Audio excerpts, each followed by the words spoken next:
हकीम साहब के पास एक शख्स आया और कहा, पेट में बहुत दर्द हो रहा है। हकीम साहब समझ गए कि कब्ज है। फिर उससे पूछा, घर कितनी दूर है तुम्हारा?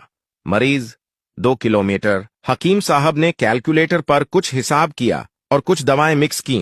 हकीम साहब, गाड़ी में आए हो या चलकर? मरीज, चलकर। हकीम साहब ने फिर कैलकुलेटर पर हिसाब लगाया और दवाओं में कुछ रद्दू बदल किया।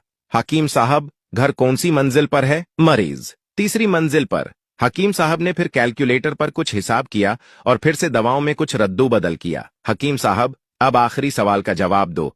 घर के मेन गेट से टॉयलेट कितनी दूर है? मरीज, 20 फुट दूर है। हकीम साहब ने आखिरी बार कैलकुलेटर पर हिसाब किया और दवा में कुछ रद्दू बदल के बाद बोले, दवाई के पैसे दो, ये दवा पियो और फौरन घर की तरफ निकल जाओ, कहीं रुकना मत, फिर मुझे फोन करना। मरीज ने वैसा ही किया। आधे घंटे बाद मरीज का फोन आया, हकीम साहब, दवाई तो बहुत अच्छी थी मगर आपने नाड़ा खोलने का टाइम कैलकुलेट नहीं किया था, आप 10 सेकंड से हार गए।